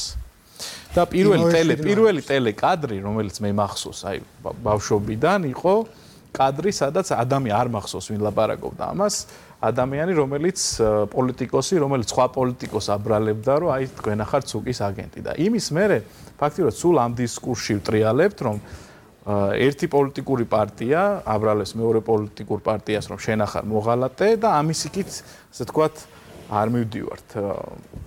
ეს არის ესე იგი, ხო, ნუ თქვენი აზრი მაინტერესებს ამასთან დაკავშირებით. ეს არის საბჭოთა გადმონაშთი საქართველოში სამწუხაროდ, რომ დღემდე არის, ასე ვთქვათ, და ყველაზე ნათლად მეტყველებს ამ წარმომავლობაზე საიდან მოდის ეს ზუსტად ის ვინ ხმარობს ამ ტერმინებს და როგორ ხმარობს ამ ტერმინებს. სასაცილოა ჩემთვის და უკაცრავად შეიძლება ვიღაცა მეთანხმება, შეიძლება არა, მაგრამ მე დარწმუნებული ვარ, რომ ყველა გონიერი კაცი დამეთანხმება, რომ საბჭოთა ნომენკლატურაში უშიშროების სამინისტროს უშიშროების კომიტეტის წიაღში გამოსდილი ადამიანი, რომელიც საბჭოთა კავშირის საგარეო საქმეთა სამინისტროს წარმომადგენელი იყო წლების მანძილზე და უამრავი რამე შემიძლია მოუყვე მათზე. იმიტომ რომ მე 35 წლის ვიყავი, როდესაც საბჭოთა კავშირი დაინგრა და მანამდე იქ ცხოვრობდი, პოლიტპატიმრის შვილი ვარ, გადასახლებაში დავიბადე, უამრავი, ასე ვთქვათ, უბედურება, რაც ახლდა იმ სისტემას ჩვენ ოჯახზე და ჩვენ კისერზე გადავიდა, ამიტომ ძალიან კარგად ვიცი ვინ არის ის. დღეს ეს ადამიანი საფრანგეთში გაზრდილ საფრანგეთის საგარეო საფრანგეთის დიპლომატია არის სანიმუშო დიპლომატია ევროპაში, ინგლისური დიპლომატიაც კი სათავეს ფრანგული დიპლომატიიდან იღებს ხშირად. იმის წიაღში გაზრდილი ადამიანი, რომლის მამამ პასპორტი არ აიღო საფრანგეთის და ნებისმიერი ადამიანი, ვინც დღეს საზღვარგარეთ ერთხელ მაინც ყოფილა, იცის რას ნიშნავს, რა უფლებებს კარგავ, როდესაც მოქალაქეობა არ აქვს და რატო იბრძვის ძალიან ბევრი ქართველი აქედან წასული ევროპაში, რომ რაღაცა მოქალაქეობა მიიღოს, იმიტომ რომ იმას ძალიან ბევრი სიკეთეები ახლავს თან. ამაზე თქვა უარი, მხოლოდ იმიტომ, რომ პასპორტში წერებოდა ქართველი. როგორც ქართველი ისე მოკვდა, როგორც ქართველი ისე გაზარდა თავისი შვილები და შვილიშვილებიც კი როგორც ქართველები გაიზარდა. ანუ ისევ და ისევ ამ დისკურსზე, ასე ვთქვათ, ეს დისკურსი არ არის, ეს ძალიან მნიშვნელოვანია, ქართული ოცნების ერთ-ერთი უმთავრესი მიღწევა ჩემი აზრით, გარდა საყოველთაო, თქვათ, ჯანდაცვისა, გარდა იმისა, რომ ასე ვთქვათ, პოზიტიური თავისუფლებები, უბრალოდ ნეგატიური თავისუფლებები უზრუნველყო, იყო ის რომ რუსეთთან ურთიერთობები დაარეგულირდა. კი ბატონო, რუსეთთან და არა რუსეთის უშიშროებასთან. იმიტომ რომ იცოდეთ, რომ ეს ქვეყანა არასოდეს არ დაამთავრებს. გრიგოლ ვაშაძის შემთხვევაში ეს ლეგიტიმური მესიჯია? ეს ლეგიტიმური კი არის მისი ბიოგრაფია. მე ხო მესიჯს არ ვი, მე ვამბობ მის ბიოგრაფიაზე. ამ ბიოგრაფიას დავდებ, სადაც გინდათ მოვიდეს ბატონი ამხანაგი ვაშაძე და ვილაპარაკოთ. ამის თანახმად გრიგოლ ვაშაძე ვერ გახდებოდა. ვერავითარ შემთხვევაში. კაი, ჩვენ უნდა დავასრულოთ. ბოლოს ჩვენ ვისაუბრეთ თავისუფლებაზე, ცივილიზაციაზე და დღეს ჩვენ ვნახეთ ესეთი კადრები, ვიღაცის შეიძლება ღიმილის მომგვრელი, ვიღაცამ შეიძლება შეურაცხყოფად მიიღო, როგორ წამოაძვრეთ რუსთავი ორის მიკროფონს მედიას, რომელიც წეგან დაახასიათეთ, აი ეს თავზე ქუდი და გადაუგდეთ და ხო არ გადაამლაშეთ მაინც. ეხლა მე მინდა გითხრათ, თქვენ კონტექსტიდან ამოღებულს ლაპარაკობთ. მანამდე 9 საათის განმავლობაში დამზდევდნენ სამწუხაროდ იქ მე მამაკაცებს ვერ ხედავ, იქ მხოლოდ დედაკაცები არიან. დამზდევდა და 10ჯერ უთხარი რომ დამანებეთ თავი. ბოლოს მივედი პატრულთან და ვთხოვე რომ იქნება ეს მოძალადეები მომაშოროთ, იმიტომ რომ მე მათთან საუბარი არ მინდა. ეს არის შქამკიმიკატების კომბინატი, მე ვთქვი კიდევაც არაერთხელ და მე მათთან ურთიერთობა არ მინდა. მე აქ უფლება რომ ჩემი ცხოვრება შეზღუდული იყოს, ხო, არ მომეშვენ. ორი, ასე ვთქვათ, ქალბატონი თუ რა დავარქვა, არ მომეშვენ და ბოლოს მივედი პატრულთან. უთხარი რომ დამეხმარეთ რომ რაღაც ეს ხო ძალადობაა. ის რაც გავაკეთე, რა თქმა უნდა, ეს ხუმრობით იყო გაკეთებული, ვინც ხუმრობით მიიღო, ხო, კარგი, ვინც მიიღო, როგორც ჩემი მხრიდან, როგორც უნდა ისე მიიღოს. იმიტომ რომ სხვა გამოსავალი რომ მომეშორებინა ეს ვთქვა ძალადობა და ეს ძალადობაა ჩემზე, მე არ მინდა საუბარი შენთან და რატო მაიძულებ. კარგი, გოგა, დიდი მადლობა. მადლობა თქვენ. მადლობა თქვენ. ჩვენ ცოტა ხანში დავბრუნდებით ეთერში, ჩვენი სტუმარი იქნება დავით უსუფაშვილი. მანამდე შეგახსენებთ, რომ ჩვენ სოციალურ ქსელზე, პირველი არხის Facebook გვერდზე შეგიძლიათ მოგწეროთ თქვენი მოსაზრებები და კითხვები, ჩვენ მათ აუცილებლად გამოვიყენებთ. დაგველოდეთ ზუსტად რამდენიმე წამში ვიქნებით მცირე ვიდეო კოლაჟის შემდეგ ეთერში. ჩემი პოლიტიკური მხარდაჭერა ამ არჩევნებში ვერც ერთ კანდიდატს ვერ ექნება, ვინაიდან მე ვერ ხედავ ვერც ერთ მათგანში საზოგადოების გამაერთიანებლის პოტენციალს, ხოლო მათ პოლიტიკურ გუნდებში იმ გუნდებს, რომელსაც საქართველოს მომავალს ვანდობდი. მე მიმართავ ოპოზიციონერ კოლეგებს, ახლა აქეთ ნუ დამიწესებენ ოპოზიციური საქმიანობის სტანდარტებს, ჩემს კოლეგა ბატონ დავით ბაქრაძეს, რომელმაც ძალიან რომ ახლა სწორია ოპოზიციურისგან ყველას მხრიდან სადღაც ერთად დადგომა. მოდით ოპოზიციურ სტანდარტებს ნუ განსაზღვრავთ იმით, ვის როდის რა საჭიროება დაუდგა ძალიან კონკრეტულ მომენტში და კონკრეტულ ვითარებაში. ქვეყანას სჭირდება ახალი ხედვების, ახალი პატრონები. ჩვენ ძველებმა ბევრი რამ ვცადეთ, ბევრი რამ შევძელით, მაგრამ ამ პოლიტიკური კლასით ქვეყანა წინ ვერ წავა. ამიტომ მე პოლიტიკიდან არ მივდივარ, მე შესაძლოა საარჩევნო წინახაზებიდან წინახაზებზე სხვების გამოჩენას შეუწყო მეტად ხელი. ბრუნდებით ეთერში ჩვენი სტუმარია ბატონი დავით უსუფაშვილი, პრეზიდენტობის ამ წაწყვეტ ყოფილი კანდიდატი. ჯერ კიდევ ყოფილი არ შეუჯამებია CSK-ს. ესე იგი ჯერ კიდევ პრეზიდენტობის კანდიდატი. ბატონ დავით, დღეს ჩვენ საუბრობთ, მადლობა რომ ხართ ჩვენი სტუმარი. დღეს ჩვენ საუბრობთ 7 ნოემბერზე, იმ მოვლენების დღევანდელ ასპექტზე და ცხადია იმ არჩევნებზე, რომელიც რამდენიმე კვირაში გველოდება მეორე ტურზე, ამ კონტექსტიდან გამომდინარე. პირველი თქვენგან ასევე უნდა დავიწყოთ, როგორც ბატონ გოგასთან დავიწყეთ, მოკლედ რას ნიშნავს დღეს 7 ნოემბერი დღევანდელი გადმოსახედიდან? ხო, 7 ნოემბერი ალბათ სუბიექტური ახმის გარეშე შეუძლებელია გაიაზრო ადამიანმა, მით უმეტეს იმ ხალხმა, ვინც ვიყავით იმ პროცესის მონაწილე და ეს ყველაფერი ხდებოდა არა ტელეეკრანიდან, არამედ ასე ვთქვათ რეალურ ცხოვრებაში. აი ეს 7 ნოემბრის დილა, როდესაც თენდებოდა, მე და ირაკლი მელაშვილი ვიყავით, მაშინ ღამის მორიგეები. ვიცოდით რომ რაღაც მწიფდებოდა. ეს ვიცოდით, იმიტომ რომ წინა საღამოს კონსტანტინე გამსახურდიას პარტიის ოფისში ჰქონდა შეკრება, სადაც გადაწყდა სხვათა შორის კარვების დადგმა, იმიტომ რომ ამინდიც უკვე ირეოდა და ზოგადადაც პროტესტიც ამ ფორმაში გადადიოდა. და ვიხდით რომ ხვალდილას იქნება თუ იქნება შეტაკება თბილისში დავდიოდით ვეძებდით საიდან შეიძლება დაგვარტყან და მაშინ აღმოვაჩინეთ ეს ცნობილი არმია კუჩის დამლაგებლების მეზობებად გადაცმული პოლიციელების და ერთ-ერთი პირველი ვისაც ეს შევატყობინეთ გარდა იმ ხალხს ვინც იქ შიმშილობდა გოგა იყო ხაინდრავა თქვენი პირველი სტუმარი მაშინ სასტუმრო თორში ბინა ქონდა ნაქირავები რომ ახლოს ყოფილიყო ამ ეპიცენტრთან. ანუ ეხლა ამას რომ ყვები, ეს შესაძლოა პოლიტიკური ის არ არის, ხო, თითქოს, მაგრამ ამასობაში აი ჩვენთან ამ ქვეყანაში რუსთაველზე 11 წლის წინ წიფდებოდა ძალიან სერიოზული შეჯახება, არა იმ რანგის, რაც ვნახეთ 91-12 წლებში, მაგრამ თავისი პოლიტიკური დატვირთვით, აი საზოგადოებაში გამყოფი ხაზების სიღრმით ერთმანეთისადმი უკვე კომუნიკაციის არარსებობით და ასე შემდეგ, პოლიტიკურად კი ეს იყო რაღაცნაირად მორიგი დემონსტრირება იმისა, რომ ჩვენ ვერ შევძელით სახელმწიფოებრივად ჩვენივე თავის თვითორგანიზება, მაშინ როდესაც საკითხები წყდება ძირითადად იმ ადგილებში, სადაც საკითხები უნდა წყდებოდეს, ზოგჯერ ხდება კიდეც საპროტესტო აქციებიც და ეს ყველაფერიც კანონის და კონსტიტუციის ჩარჩოებშია და ამასობაში ხელისუფლებად სათანადოდ იქცევა. ხელისუფლობს და ეგრევე არ გადაიქცევა ხოლმე მეორე მხარედ, რომელიც ასევე აი ქუჩაში ახლა მოდი როგორ გაუმკლავდე მე ქუჩაში გამოსულ ხალხს. აი ეს მოხდა, რომელმაც ძალიან მნიშვნელოვანი დავი დაასვა, რა თქმა უნდა, ჩვენს პოლიტიკურ ცხოვრებას. და ჩემთვის 7 ნოემბერი ნიშნავს იმას, რაც აღარ უნდა განმეორდეს. და მე აღარ მინდა რომ დღეს ხედავთ ამის ნიშნებს. აი რა მინდა რომ გითხოთ, დღევანდელი შეფასებები ყოფილი ხელისუფლების რომელიც მაშინ ისე მოიქცა, როგორც მოიქცა ამ შემთხვევაში, რადგან ვისაუბრეთ. დღევანდელი შეფასებები რამდენად ადეკვატურია იმ საქციელისა, ვთქვათ, რომელზეც დღეს ჩვენ ვსაუბრობთ. 11 წლის შემდეგ ისევ რომ ვსაუბრობთ ამ ყველაფერზე. ყოფილი ხელისუფლების წარმომადგენლებს გულისხმობ ამ შემთხვევაში. მათი შეფასებები თავისივე ქმედებების? არა, ეს რა თქმა უნდა არ არის ადეკვატური და მე არც ველი რომ ეს ოდესმე გახდება ადეკვატური, იმიტომ რომ იმ პროცესების შემომქმედნი ვინც იყვნენ, მათ ეს ერთჯერადად არ ჩაუდენიათ 7 ნოემბერს. ჩვენ აქამდე მივდიოდით რაღაცეებით, სწორედ 7 ნოემბერი ხო მოხდა რაღაცის გამო. 7 ნოემბრის მერე რაც მოხდა, ეს კარგად გვახსოვს, მაგრამ თავად 7 ნოემბერი რა მოიტანა? ანუ რა ტიპის დამოკიდებულებებმა? სწორედ ეს ცოტა მივიწყებულია, მაშინაც საქმე ეხებოდა საარჩევნო ვადებს, არჩევნების ჩატარების დროს და კონსტიტუციური ვადების გადაწევა, კონსტიტუციური ვადებიდან ეს ამბები, რა თქმა უნდა, იქ იყო რა თქმა უნდა ოქროაშვილის დაკავების რაღაც მომენტი, მაგრამ ეს უფრო იყო კატალიზატორი და არა მთავარი მიზეზი.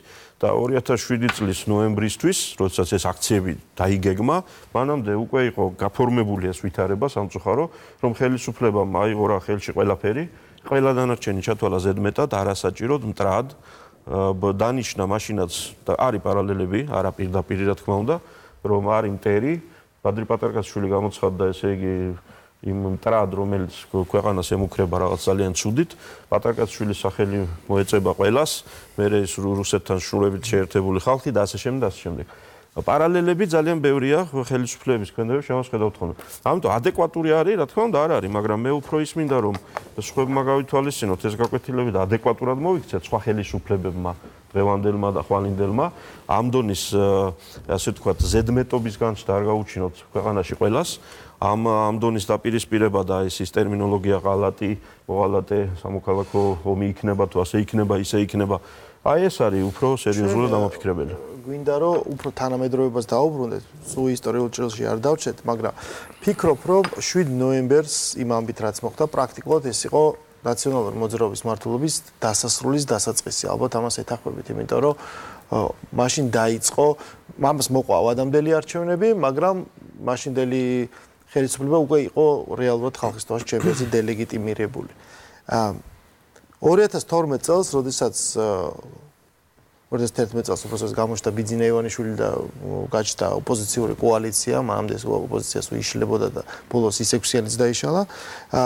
მაშინ ბიძინა ივანიშვილმა შემოიტანა ესეთი კონცეფცია, რომ ეხლა ამდენი წლის მერე, ამდენი წლის ოპოზიციური წინააღმდეგობის შემდეგ შუა აღარ უნდა არსებულიყო, ესე ვთქვათ, უნდა გაკრეფილიყო და უნდა ყოფილიყო ორი ძალა. ერთ მხარეს დადგა რაღაც გარკვეული გაერთიანებული ოპოზიცია, მეორე მხარეს იყო ნაციონალური მოძრაობა.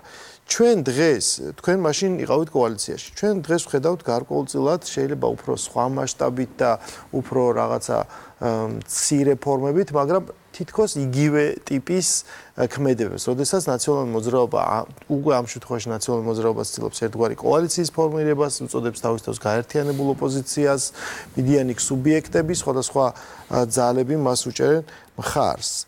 ამ დროს ტემპერატურა მატულობს და ვისაუბრეთ ჩვენ წინა ბლოკში იმასთან დაკავშირებით, რომ დღეს ეს 7 ნოემბრის რაღაცა გამოხმაურებებიც კი არის მთლიანად ამ ჭრილში მოცემული.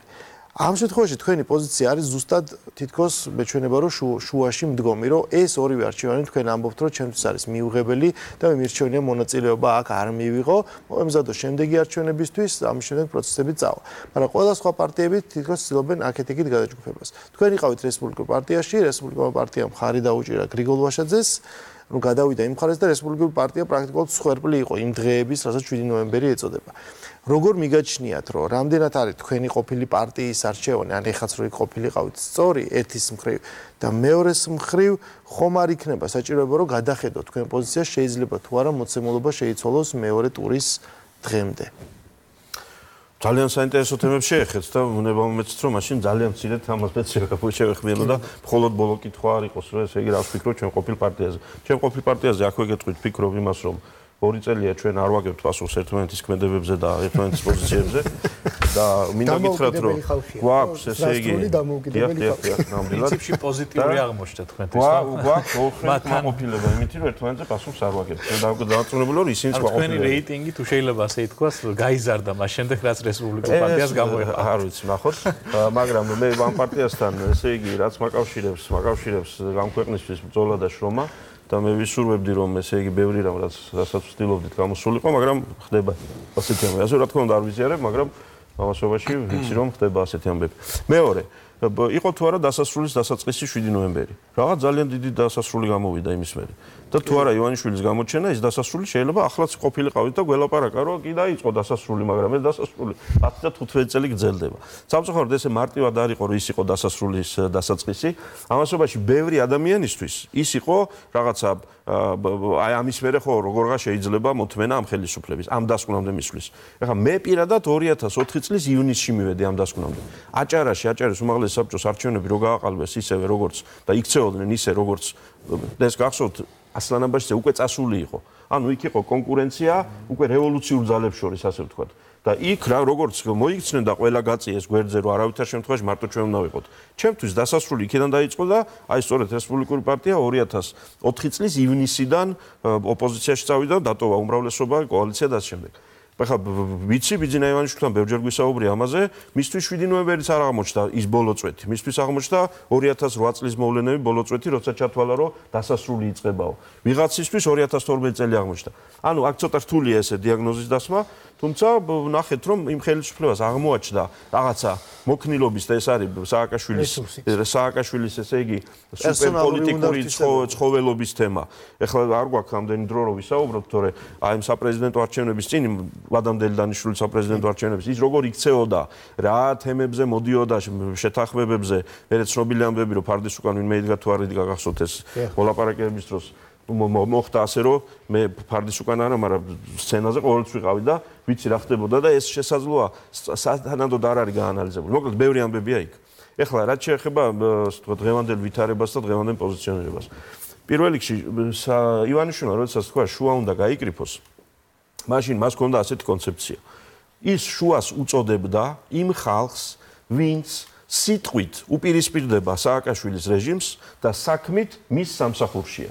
ანუ ასეთი თუ ისეთი სატელიტი პარტიები და ასე შემდეგ. ის ამბობდა, რომ ესაა ბოროტება, რეჟიმი, რომელსაც ან უნდა ემსახურო ღიად და ვინც ღიად არის შიგნით იმას მეტ პატივს სცემ, ვიდრე იმ ხალხს, ვინც შორიახლო ტრიალებენ და მზად არიან მისი საქმე აკეთონ ვითომ ოპოზიციაში. ამას ეძახდა შუას. და მეორე რა იყო? მეორე იყო ის ხალხი პარტიები და მედიები. ნუ ყველაფერი, ძალები. ეხლა ეს კონკრეტო გურამის ესე თქვა შეკითხვა რა. ანუ ნეიტრალურობასთან დაკავშირებით. ანუ დღეს გვაქვს ასე არის თუ ისე, ასეთი რეალობა ჩამოყალიბდა უკვე დღეს. ან ეს მოგწონს თუ არ მოგწონს, რომ ორი არჩევანის საშუალებას იძლევა. ხო, ანუ სხვა არჩევანი პრინციპში არ არსებობს. ანუ 600.000 დაახლოებით 600.000-მდე ხმა მიიღო ნაციონალურ მოძრაობამ, 600.000-ზე ცოტა მეტი ხმა მიიღო ქართულმა ოცნებამ და ნაციონალური მოძრაობის განაყოფებმა მიიღეს საერთო ჯამში დაახლოებით 200.000 ხმა. ანუ ის ამორჩეველი რომელიც სახლში იყო და არ მივიდა საარჩევნო ყუთებთან, თუ კვლავ დარჩება სახლში. ამ შემთხვევაში ნაციონალური მოძრაობის გამარჯვება, ანუ უფრო მისი კანდიდატის გამარჯვება იქნება ფაქტიურად გარდაუვალი. ამ შემთხვევაში როგორ არის თქვენი პოზიცია? ანუ ლოგიკა გასაგებია, ხო? ლოგიკა გასაგები თუა, მაშინ ცოტა ერთი ნაბიჯის წინ გადავდგათ. ესე თქვენ თუ მეუბნებით, რომ ხელისუფლება მოახერხა ის, რომ მე და თქვენ დაგვაშანტაჟა, რომ ესე იგი თუ მე არ მომცემთ ხმას, ჩემზე უარესი მოდისო, ასეთ ხელისუფლება ცოტა სხვა რამეს იმსახურებს, ეს ერთი, მეორე. ძალიან მნიშვნელოვანი, ძალიან მნიშვნელოვანი. აი, აქედან გავაგრძელოთ. ეხლა უყურეთ. ზუსტად ჩვენ რო არ ვიმსახურებთ იმას, ეს ქვეყანა არ იმსახურებს ამას, ჩვენ არ შეიძლება ამ თემაზე მსჯელობა გავმართოთ დღეს, მხოლოდ დღეს და აგერ მეორე ტური რომ არის ორ კვირაში, აი ამ ორ კვირიან მონაკვეთში. ჩვენ პოზიციონირება გვმართებს დღემდე განვლილ საკმაოდ ბევრ თვეებში და წლებში ერთი და ის მეორე ტური რო დამთავრდება რაღაცა შედეგით და დღე რო გათენდება და ცხოვრება გაგრძელდება, აი იმის კონტექსტში. ესაა პოლიტიკური აზროვნება. მე მესმის მოქალაქის დონეზე, როდესაც მოქალაქე ამობს, ხო, რა ჩავიდინო, აბა რა გავაკეთო სხვა. ან აქეთ უნდა წავიდე და ვიხსნა ქვეყანა ასე, ან იქით უნდა წავიდე და ვიხსნა ქვეყანა ისე. ახლა პოლიტიკოსი და პოლიტიკური პარტია და პოლიტიკური მოთამაშე რამეთი ცოტა მეტი პასუხისმგებლობა ეკისრება თუ არ ეკისრება? და რადგან ეკისრება, მე პირადად სუფთა სინდისით ველაპარაკები ახლა ქართველ ხალხს, ერთ ნაწილსაც და მეორე ნაწილსაც, ვინაიდან მე პირადად კონკრეტულად ამ თემასთან დაკავშირებით ძალიან ხმამაღლა და ძალიან მკაფიოდ არაერთხელ და არაერთი ტრიბუნიდან და არაერთი ფორმატში მისაუბრია და მქონდა საუბარი დებატებში ვიყავით, მაშინაც თქვენთან ვიყავი, ხო? ესე იყო. რომ ხალხო, მივდივართ სერიოზული პრობლემებისკენ. 2014 წელს შიდა კოალიციურ საქმეში ფორმატში დავაყენე საკითხი, რომ რასაც ვაკეთებთ, ამითი ნაციონალურ მოძრაობას უწევთ დონორობას. 2018 წლის არჩევნების წინ ერთი თვით ადრე მივმართე კიდე ერთხელ ივანიშვილსაც, ქართულ ოცნებასაც, მათ კანდიდატსაც, რომ ხალხო, ეხლა რაც ხდება, ამითი თქვენ მოგყავთ ის რეალობა, რომ თქვენ თავს აცვლევინებთ ნაციონალურ მოძრაობას. მე ეს ვიცი, რომ მათი დაბრუნება არის პრობლემა და უბსკურული ამ ქვეყნისთვის. და თქვენ ამას აკეთებთ და ნუ აკეთებ ამას. ამას რომ შეძახი და ეუბნები ძალიან კონკრეტული თემებით, კონკრეტულ საკითხებთან დაკავშირებით და თან როცა გამოსავალს თავაზობ. ამ წლის გაზაფხულზე ივანიშვილმა როდესაც თქვა, რომ პარტიაში პრობლემებია, კრიზისია და ამიტომ მე გადავწყვიტე პარტიაში მოსვლა, იქვე მე პასუხისმგებლიანმა პოლიტიკოსმა, ჩემი ღრმა რწმენით, მეუთხარი, რომ ბრუნდები მაშინ სწორად უნდა დაბრუნდე. თუ ბრუნდები შეუნა დაბრუნდე პრემიერ-მინისტრად, რომ ეს საქმე სწორად გააკეთო. ეხლა, უყურეთ, მე ამ ვითარებაში სახლში კი არ ვზივარ, ჩუმად და ველოდებ, ეხლა რომელმაც გინდა გაიმარჯვოთ, რა მნიშვნელობა აქვს? არა. მე ისევ და ისევ. აი ამ შემთხვევაში ვეუბნები ხელისუფლებას ისევ ყველა შესაძლო ფორმით და კიდე გავაგრძელებ ამას კიდე ყველა შესაძლო ფორმით. მე ხელისუფლებას ვეუბნები რომ თქვენ ახლაც დაადექით არასწორ გზას. აყევი სააკაშვილის თამაშს. საპრეზიდენტო არჩევნები გადააქციეს სახელმწიფო არჩევნებად.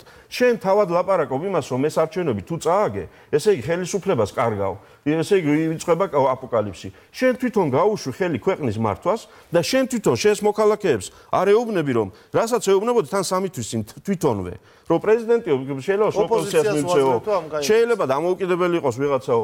ანუ ამ პოზიციიდან დაიწყე და დღეს შენ თვითონ შენი თავი შეიყვანე ამ რაღაცა ჩიხში, რომელიც გეუბნები, ბიჭო, გამოდი მაგ ჩიხიდან და საპრეზიდენტო არჩევნების შედეგს ნუ უკავშირებ ყველაფერს აპოკალიფს.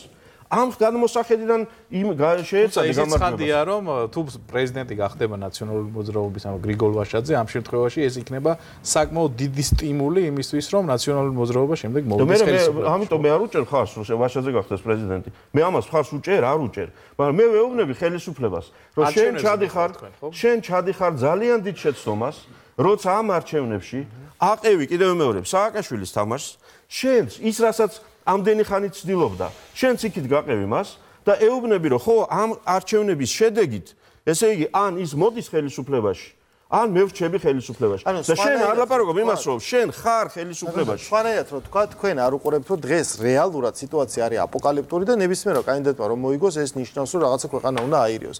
თქვენ მიგაჩნიათ, მანამდეც მხოლოდ პროგნოზები ხო არის საკმარისი, რომელსაც სწორად აკეთებთ, არა დღეს მოქმედების არეალი უნდა გადიოდეს კონსტიტუციურ ვადებში ჩატარებულ არჩევნებზე. დღეს არ წყდება ხელისუფლების ბედი. არის უბრალოდ საპრეზიდენტო პრეზიდენტი. ანუ ეს არის თქვენი პოზიცია. უყურეთ, ისევ პოლიტიკურად თუ შევხედავთ, მაშინ ცოტა უფრო ბევრი რამ უნდა დავინახოთ ერთდროულად, ხო? სახელისუფლებო ცვლილება, როგორც ასეთი. სახელისუფლებო ცვლილება ჩემი ღრმარწმენით მომწიფებულია. მე მას ვაპარაკობ. სახელისუფლებო ცვლილება უნდა არ ნიშნავს, რომ ოცნება უნდა გაქრეს და ვინმე უნდა მოკრეს. სახელმწიფო ცვლილებაში მე ვლაპარაკობ და ოცნებაში იმ კოალიციაში იმ შუა გაიკრიფო გამოიკრიფოში მაშინაც ამაზე ქონდა კოალიციური ხელისუფლება. კოალიციური ნიშნავს რაღაცეებს შორის პარლამენტო არჩევნულ შეთანხმებას. ანუ მე ახლა რას ვცდილობ ხელისუფლებას დავანახო, რომ სახელისუფლებო ცვლილების თემა, რომელიც მოსახლეობაში არის საკმაოდ მწიფე. ერთ მხარეს, ანუ ვინც ნაციონალს აძლევს ახლა ხმას თუ მიცახმა ანუ ოპოზიციას მიცახმა. ისინი ამბობენ, რომ კი ხელისუფლება შესაძლებელია და ოცნების მომხრეთა დიდი ნაწილიც და თავად მისი ლიდერებიც არიან უკმაყოფილო რა ბევრი რამით. ამისი გამოსავალი ზოგადად არის ხოლმე საპარლამენტო არჩევნები. სხვა შორის გაზაფხულზე კვირიკაშვილთან დაკავშირებული ამბები რაც მოხდა, ცივილიზებულ ქვეყნებში ეს ხდება ხოლმე სწორედ ასე, ხო? უდობლობის ვოტუმი ან რაღაცა, ანუ ადამიანები არჩევნები დასვენ. ანუ მე ხელისუფლებას ვეუბნები, რომ ერთი მხრივ გააჩინე ფორმატი შენ თვითონ თქვი, რომ კი გასაგებია, ივანიშვილი რომ მოდიოდა 2011 წელს, 12 წელს, რაზე ვლაპარაკობდით, რომ მრავალპარტიული კოალიციური მთავრობები უნდა არსებობდეს, ანუ შენ თვითონ გამოდი და მთავარი შეცდომა აღიარე. ეხლა ზოგადად რო ლაპარაკობთ, ჩვენ მივხვდით რაღაცებს და გამოვსწორდებითო. ეგრე კი არა, ძალიან კონკრეტული რამე, ერთი მაინც თქვი. ზოგადად ბევრი რამის თქვა შეიძლება. ეს ერთი არის ის, რომ საკონსტიტუციო უმრავლესობა პარლამენტში, ყველა საკრებულოში ყველაფრის ფლობა და ყველა არჩევით თანამდებობა ჩემი უნდა იყოს.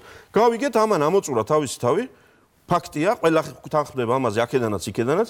ამიტომ შენ თავად გამოდი და თქვი, რომ მაგალითად მომავალი საპარლამენტო არჩევნები ჩატარდება პროპორციული გზით. მანამდე საპარლამენტო არჩევნებამდე მე ვარ ხელისუფლებაში, შენი მანდატი ხალხო მე მაქვს. ამიტომ, რა თქმა უნდა, ხელისუფლების გადმოსახედიდან მე ვცდილობ, რომ ჩემმა კანდიდატმა, რომელიც მე თავად დავაზარალე, მას მივეცი საშუალება ჩემი თავი დააზარალებინა. შეცდომით ამ დღეს მაგრამ ამისი გამარჯვება მე მინდა, ასე ვფიქრობ, მაგრამ ხალხო თუ მოხდა სასწაული და ვერ გავიმარჯვე, ამითი ქვეყანა არ დაიქცევა და მე თვითონ ნუ ვიყენებს თავს იმსა ვითარებაში, როდესაც ხელისუფლება არ ტოვებს სხვა შანსს, გარდა იმისა, რომ საპრეზიდენტოში წაგების შემთხვევაში ეგრევე ყველაფერი დათმოს. ეს არის შეცდომა და ამას ვცდილობ, რომ ესე არ მოხდეს. ეს პრინციპში გასაგები, მაგრამ აი მე მაინტერესებს ეგეთ რას. თქვენ აი ქართულ პოლიტიკაში მაინც პოზიციონირებთ როგორც რაღაც ალტერნატივა, ხო? ამორის, ხო, თქვა ქართული ოცნების და ნაციონალური მოძრაობის, მაგრამ დღევანდელ სოფლიოში სადაც სახელმწიფოს და პოლიტიკურობის კრიზისი უკვე ყველა ქვეყანაშია, დასავლეთში თუ პერიფერიაში მნიშვნელობა არ აქვს. ალტერნატიული ძალები ყოველთვის არიან ისეთი პოლიტიკური ლიდერები და ისეთი პარტიები, რომლებიც არიან ანტიელიტისტური, ანტისისტემური, ანტიესტებლიშმენტური პარტიები. რამდენად არის თქვენი მოძრაობა, მაგალითად ასეთი? იმიტომ ნახეთ, ალტერნატივა ამ შემთხვევაში ტრადიციული ელიტების ალტერნატივა არის არატრადიციული ელიტები. გავიგე, ჯერ ამ ტიპის ტენდენციები მსოფლიოში ხან ასია და ხან სხვაგვარადაა, გეთანხმებით რომ ამ ეტაპზე ეს ასია. მე ეს მესმის მსოფლიო ტენდენციებსაც ვადევნებ თვალს და საკუთარ თავსაც ვადევნებ თვალს. მართალია, ფიზიკური ასაკით 50 წლის ვარ და იდეაში პოლიტიკაში შესვლისთვის ვარ მზად არათუ გამოსვლისთვის, მაგრამ რეალობა ის არის 30 წელი აქ ვარ. 30 წელია 1988 წლის მაისიდან სულ აქ ვარ და მორალური ცვეთა ახასიათებს ყველას და ყველაფერს. ამიტომ მე ამას ვლაპარაკობ და შენების მოძრაობის მთავარი რატო არ არის პოლიტიკური პარტია დღემდე შენების მოძრაობა? ზუსტად იმიტომ რომ მე და ჩემნაირები არ ვქნით ამ პარტიას. და ამ საპრეზიდენტო არჩევნებშიც ჩემი თავარი სათქმელი საზოგადოებისთვის იყო რა, რომ ქვეყანაში საჭიროა ძალიან სერიოზული განახლება პოლიტიკური ძალების. ოღონდ განახლება არა იმ ტიპის და სტილის, რაც მაგალითად საგურამოს ინიციატივით ვნახეთ. ხო, გახსოვს კვირიკაშვილმა გამოგვიჩინა რამოდენიმე ადამიანი და იმ 10 ადამიანს მოყვა 90, რომელიც აღარ წავალ დეტალებს. საიდან გადმოვიდა? ხო, და ამიტომ ჩემი როლი და ამოცანა და ამ პროცესში მონაწილეობა. დღესაც მქონდა შეხვედრა სამ ძალიან სერიოზულ ახალგაზრდასთან. სხვაჩვენს არჩევნების შემდეგ გამოჩენილ ხალხთან. 30-35 წლის ადამიანები, თავიანთი საქმის სპეციალისტები, ზოგი კერძო ბიზნესში, ზოგი აკადემიურ სფეროში, ზოგი სხვაგან, რომლებიც პოლიტიკაში შემოსვლას აპირებენ. ჩემი ამოცანა, რა თქმა უნდა, ეს იქნება დღეს ახლა უკვე არის საუბრები მინიმუმ 33 ძალა გაჩნდება ახლა ცოტა ხანში. ყველა ვისაც ქვეყანა უყვარს და თან ტელევიზორში გამოჩენილა, დაიწყებს მესამე ძალის შექმნას. ახლა ეს საკმაწვილო სენი მე დიდი ხანია მოხდილი მაქვს, ამის ილუზიები არ მაქვს. ამიტომ მეც და ჩემი კოლეგებიც, გამოცდილი პოლიტიკოსები, ოღონდ პოლიტიკოსები, რომლებმაც წესიერება, პრინციპულობა, პროფესიონალიზმი შევინარჩუნეთ, ჩემი ღრმაწმენით, შარტავა თუ ხმალაძე თუ შავიშვილი თუ სხვები ადამიანები, რომლებიც იყვნენ პოლიტიკაში, მაგრამ არ და ვერ გატყდნენ და გაისვანენ და ასე შემდეგ. ჩვენ ვამბობთ, რომ ჩვენ გადავდივართ მეორე პლანზე. საპარლამენტო არჩევნებში ჩვენ მხარს დაუჭერთ სხვა კანდიდატებს, ოლქები იქნება თუ ოლქები თუ არ იქნება, როგორც იქნება. ანუ ეს აუცილებელია, მაგრამ ამას სჭირდება პოლიტიკური სივრცე. თუ ვითარება განიმართა ასე, რომ აი მეორე ტური ეს არის აპოკალიფსური ამბავი, სააკაშვილის სცენარით მიდის ეს ყველაფერი და აქ გამარჯვებული, ესე იგი მიიღებს ყველაფერს და დამარცხებული უნდა გაქრეს, ვერ გაქრება, ეს იქნება დიდი შეცდომა, რომელიც არც ელიტური ძალებისთვის დატოვებს ადგილს და არც არაელიტურ არაისტებლიშმენტისთვის. დატოვებს ძალას ადმინისტრაციული რესურსი და რევოლუციური ცვლილების ტალღაზე მომჯდარი სააკაშვილი. აქედან ზუსტად აი ახლა თქვენი ბოლო ნათქვამიდან გამომდინარე. აი ხა ჯერჯერობით არ დანიშნულა მეორე ტური, ხო, როდის თარიღი არ ვიცით. თქვენ მიიღეთ 37000 ხმა, ხო? არა, 36017. სიმბოლური. 26, გამთქვენს 36017 ამომრჩეველს. ანუ რას ეუბნებით? ანუ შემდეგ მეორე ტურის შემთხვევაში, ან მეორე ტურის შემთხვევაში კი არა, რა უნდა გააკეთონ მათ მეორე ტურზე როცა მივლენ ბიულეტენები. ანუ შეიძლება ზუსტად გავაგზავნებ კითხვას, რომ იმ ვითარებაში, როდესაც კითხვით, რომ ქართული ოცნება გადავიდა ნაციონალური მოძრაობის ველზე თამაშის, ხო? და თამაშის წესებში და ყველაფერი მეთოდში და რუსთავის სამი უნდა გავაკეთო, ორი არა საკმარისია. სამი თვის წინანდელი პროცესიც გაიხსენეთ, რომ ეს ველი შემოთავაზებულიყო არა მხოლოდ ნაციონალური მოძრაობის მიერ, არამედ სხვა ოპოზიციური პარტიების მხრიდანაც, რომ ეს არ არის უბრალოდ საპრეზიდენტო არჩევნები, ეს არის რეფერენდუმი. ამ რეფერენდუმით ჩვენ უნდა დავასრულოთ ხელისუფლება. ვისგან იყო ეს? ეს ოპოზიციური ნაციონალიზმგან იყო, კი? არა მხოლოდ ნაციონალური მოძრაობისგან, სხვაებიც იყვნენ, ბატონ დავით. აი, მე მართლა ვერ ვიხსენებ ყოველ შემთხვევაში. იყო, აი, კახაბუკავა იყო ჩემთან მაგალითად, ასეთი პოზიცია ქონდა, რომ ამით იწყება ხელისუფლების ცვლილება და ვადამდელი არჩევნები უნდა ჩავატაროთ და ასე შემდეგ. ბოდისვითი ამ ნაწილში. მე ყოველთვის ლაპარაკობ იმას. გავიმეორებ, ჩვენ რა ვქნათ, ჩვენ ჩვენ უნდა ვქნათ ის რაც სწორი 36017 ამორჩეველი 36017 ამორჩევლით ვარ ამაყი, იმიტომ რომ ეს ხალხი იყო გმირი და კიდე ერთხელ მადლობას მოვახსენებ მათ. 36017-ს მე შევთავაზე, რომ ახლა ამორჩევლიდან გავხდეთ, ესე იგი პოლიტიკური ორგანიზაციის შექმნის თანამონაწილეები და ინიციატორები, ყველა უბანზე და ყველა ოლქში ის ხალხი, ვინც ხმა გაიმეტა, მოდი ახლა ესე იგი ბოლომდე ხელი ჩამოვართოთ ერთმანეთს წინ გადავდგეთ ნაბიჯები, იმისთვის რომ გავხდეთ ერთ ჩვენიერ დღეს 38000 ხო ვართ? 380000. ამაზე მეტია ჩვენ თავს აუგზავნოთ, რომ მეტი არ გავხდეთ. ეხლა გეტყვით, გეუბნებით. აი ეგ არის რა. აი ესე ორკვირიანებით რომ მივდივარ დისტანციებით, პერებეშკები ერქვა, მაშინ არ ჯარისკაცური ტემი. ექსტრემალური ვითარებაში. გავიგე, სულ ამ ექსტრემალურში ვართ. ამ ექსტრემალურიდან ერთი ექსტრემალურიდან მეორეში ვარდებით. მე ვამბობ თუ პატარა დამეჯერება რამე პოლიტიკურ გამოცდილებაში, ბევრჯერ ვიყავი ექსტრემალურში, ბევრჯერ იღუპებოდა ეს ქვეყანა და ბევრჯერ არასწორი ნაბიჯებით მართლა მივიყვანეთ უფსკრულის პირას. ამიტომ არის ძალიან მნიშვნელოვანი ეს ორი კვირა დავინახოთ ჩვენ შემდეგი 2 წლის თუ 20 წლის კონტექსტში. აუცილებელია ეს. სხვანაირად ქვეყანა წინ ვერ წავა. ამიტომ მე 36,037-ს და ყველას, ვისაც აინტერესებს ჩემი აზრი, ვეუბნები ჩვენი პოლიტიკური მხარდაჭერა. პოლიტიკური მხარდაჭერა. მე თავიდანვე ამ სიტყვას უსვამ ხას და მე არ ვიცი როგორ პროფესიონალი. როგორ არ პასუხობ თუ დამასი გეტყვი. პოლიტიკური მხარდაჭერა აქვს არც ერთს, მეორე. ეხლა მეორე ტურში გავუდგეთ. მეორე ტურში არა, გაბა, ისე რომ რა აქვს. არ მივიდნენ არჩევნებში. მეორე, მოიცადე. ვა შეიძლება პოლიტიკოსი ვიქცევი ესე. მივიდეთ თუ არ მივიდეთ. ესე იგი, ყველას ვეუბნები, ვისაც ინდივიდუალურად გაქვთ სურვილი მიხვიდეთ არჩევნებზე, რა თქმა უნდა, ხართ სრულად თავისუფალი. გააკეთოთ თქვენი ინდივიდუალური მოქალაქეობრივი არჩევანი. ეს ვერ იქნება შენების მოძრაობული თუ თავისუფალ დემოკრატიული თუ ეროვნულ ფორუმული პოლიტიკური არჩევანი, თქვენ შეგიძლიათ მიხვიდეთ და გააკეთოთ არჩევანი. მე ბევრი მიკავშირდება ეხლა უკვე რაიონებიდან განსაკუთრებით. არის ერთი ამბავი, არა, რა ვქნათ არა. ერთი მხარე მოდის და აბა ესე იგი თქვენს იქით გზა არ გვაქვს, მეორე მოდის თქვენს იქით გზა არ გვაქვს, თან ახლა ბევრგან ადგილზე ნაცნობები არიან, მეგობრები არიან, რა ვიცი, ერთად ცხოვრობენ. ამიტომ მეც კი მივეცი ესე იგი რჩევა. კი ბატონო, შეპირდი ორივეს, მიდი და შემოხაზე ორივე. იმ არჩევნების შემდეგაც შეგეძლება თქვა, რომ კი ბატონო, მოგეცი ხმა, შენც მოგეცი ხმა. ანუ ეს ის ვითარებაა, როდესაც ძალიან მნიშვნელოვანი შემდგომში ძალიან სერიოზული საკითხია. ძალიან სერიოზული საკითხია, მე რა თქმა უნდა ახლა ხუმრობ რაღაცებს, მაგრამ ძალიან მნიშვნელოვანი საკითხია. არ ჩავერთვები არასწორ ბრძოლაში ამ საპრეზიდენტო არჩევნებში გამარჯვებულის გამოვლენის მეშვეობით ხელისუფლების შენარჩუნების თუ ხელისუფლების გადაცემის პროცესში. მე ხელისუფლებასთან მაქვს საქმე, მე ამ ერთ ბანაკთან და მეორე ბანაკთან, საარჩევნო ბანაკებთან მე საქმე არ მაქვს, ესენი იყვნენ კონკურენტები და აგზელებენ ერთმანეთთან ბრძოლას. მე მაქვს საქმე ხელისუფლებასთან და ვეუბნები, ნუ გადაერთე მთლიანად საარჩევნო ბანაკად, ნუ გადაიქეცი ბანაკად. შენ ხელისუფლება ხარ, საქართველოს მოქალაქეების ყველას ხელისუფლება ხარ, ერთსაც და მეორესაც და მიეც იმის რწმენა რომ ამ საპრეზიდენტო არჩევნების შემდეგ შენ ხარ ხელისუფლება და აგზელებს სწორ გზიარულს. ამისთვის შენ ეს სწორი გზა თავადვე გააჩინე. დღეს ვეთქვი პროპორციული არჩევნები.